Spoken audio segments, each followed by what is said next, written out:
How about the guys? Do you think they're looking for something more serious? They just want to play around? Men don't really like commitment. They just want to Normally, they just want to chill. I used to think that if I couldn't find a man that I would get married to myself, I would ask my parents to recommend. I'm really, really serious.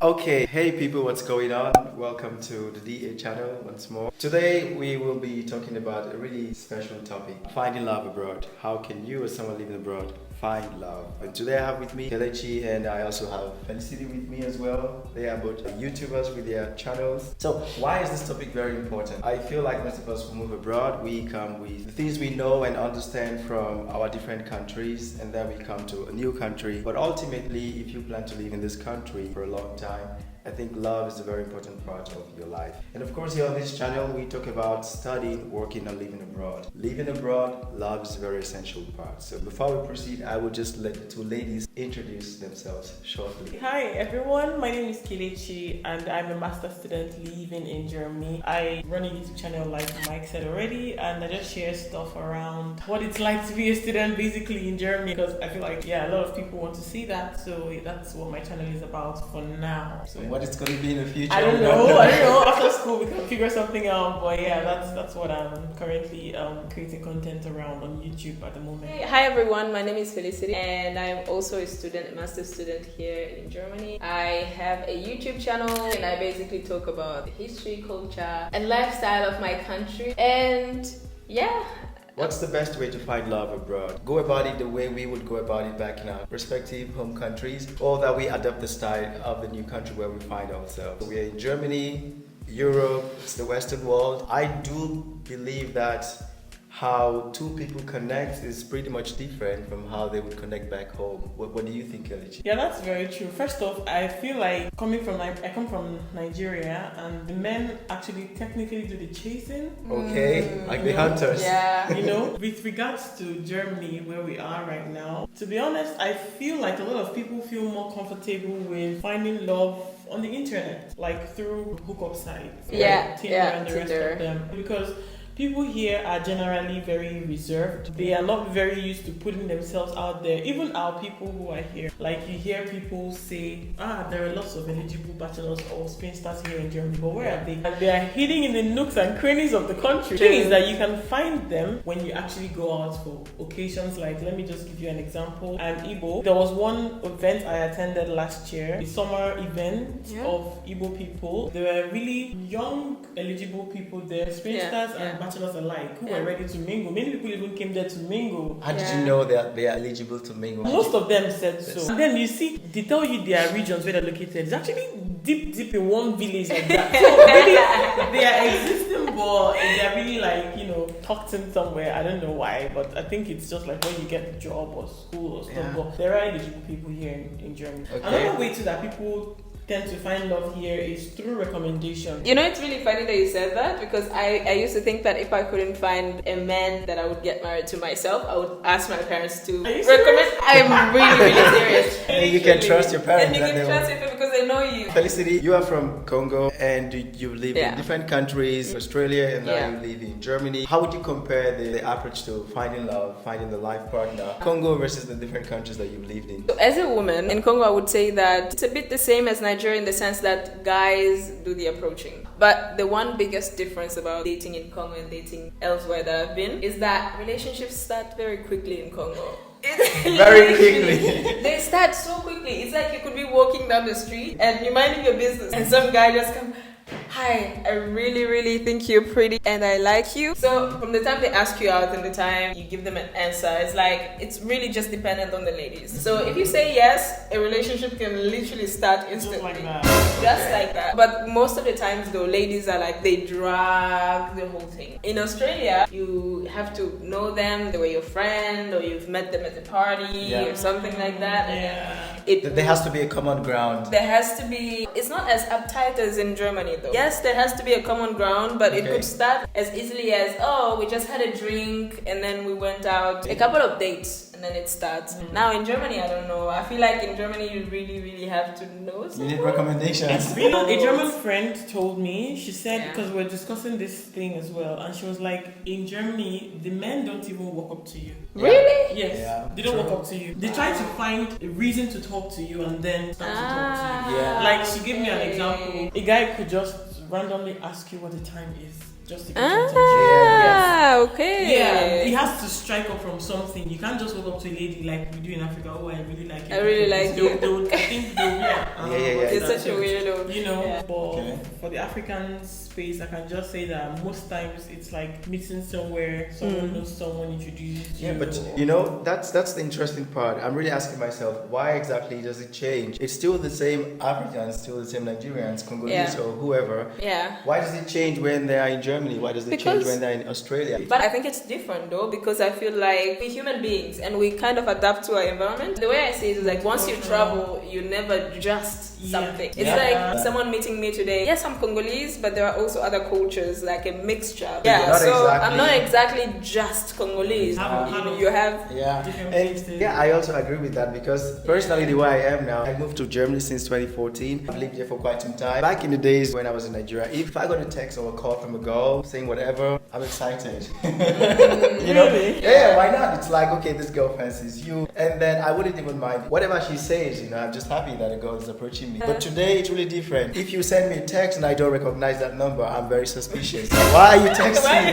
Who are you? You know, I've had calls. You know, this call was just supposed to be more official, more professional, and then they're like switching it. There's a part of me that just doesn't want to go anymore. I feel uncomfortable. Yeah. And so I think I really align with Felicity's point. Yes, I'm from Nigeria, but today I'm a mixture of different cultures. Now it's like, for whatever reason. I'll give you guys an example. I recently went back to Congo and I met this guy. It was an Airbnb and they had we didn't have electricity that day, and so the system was there like, oh, if the electricity is not there, you can cook with charcoal. It was downstairs. So I was cooking there and then some guy came, small talks. So we talked and stuff like that and everything was done. A few days later, I heard that someone came to knock on my Airbnb door. I was with one of my younger sisters, and so I was like, oh, can you please go and check? She went to check. Oh, it's this guy. I'm gonna call him John. He said, oh, my name is John. I came to look for, tell your sister I'm looking for her. I had no idea who that guy was. I'm like, please ask that guy to go. Like,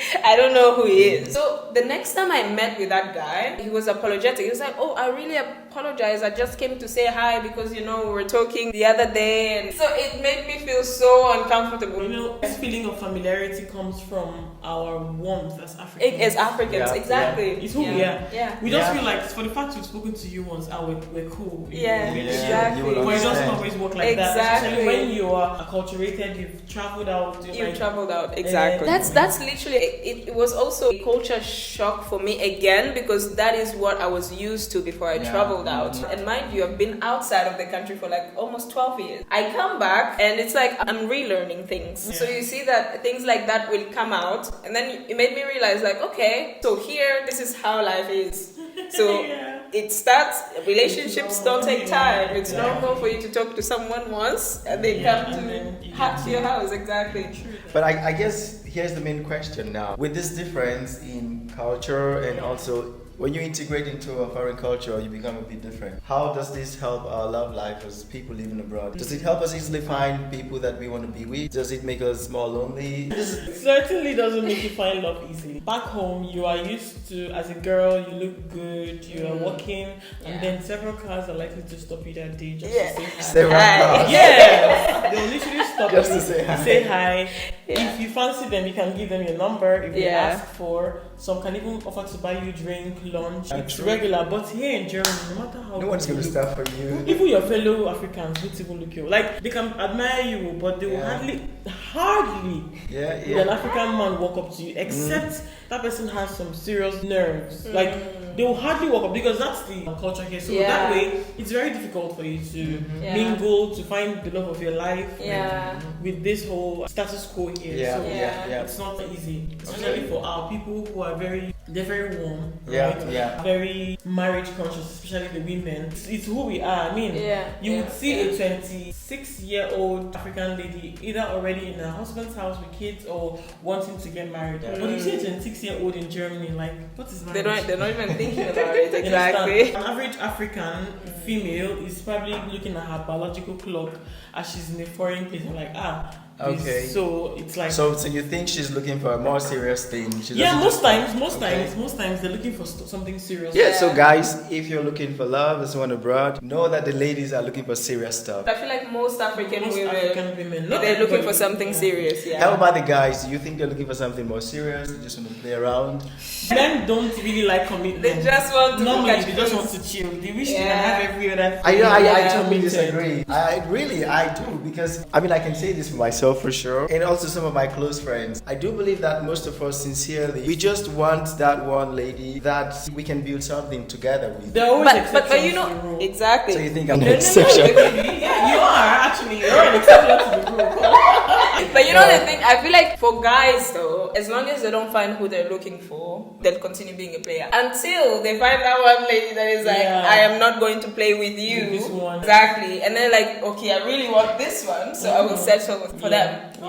You know, this actually brings me to another very important point. An African guy approaching an African lady abroad. Why wouldn't the guy do that? Yes, we understand that, okay, there's this cultural difference. But I think another thing that I also ask myself is it because of the independence of the lady? Back home, in most cases, it's like, okay, the guy is the one providing, doing other stuff. The guy is usually the one who chases, who comes with the car, who is giving the money and all. But if you are in Europe, you're in Germany, if you are in America, most ladies do not actually need you to provide for them. You know, do you think this is also like what makes guys maybe insecure? They feel like, okay, this lady wouldn't need me. A guy abroad will not be insecure by your You think so? Yes. I mean, I used to think differently, frankly speaking. Except I wanted to say educated, but the honest truth is not every educated person has sense. Not every educated person has sense. Not every person has sense. You understand? I'd like to say no reasonable man is scared away by a woman's achievement. Rather, they want to blow your flame. A reasonable man would want to blow your flames. He wants to see you win. So any man that is like shying away because this girl is grabbing the bag and is steady, he's not worthy. But you know, it's not only on the side of men. Okay. There are some women, myself included, that always want to feel like my man dreams bigger than I do. I want to feel like my man can lead me. That was important for me. So it's not only the men that will necessarily get discouraged by the fact that they cannot provide.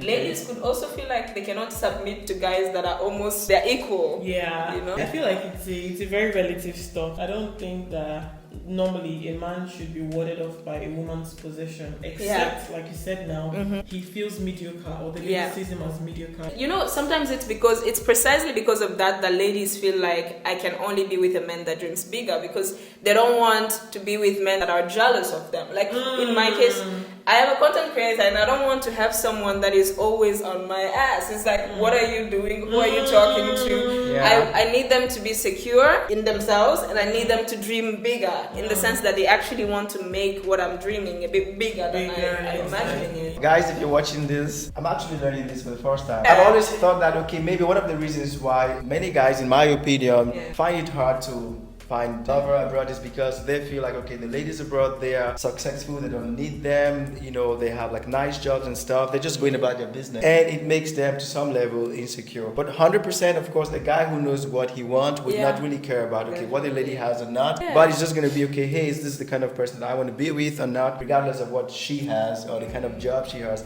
how much he earns and all that. I also think it's logical, of course, to want to be with someone, guy or girl, who does better than you, because this is the only way you can get better. It goes beyond relationship. Exactly. It goes beyond relationship, even just a normal friendship. You want to be with people who are better than you are, because that's the only way that you get better. That's the only way that you grow.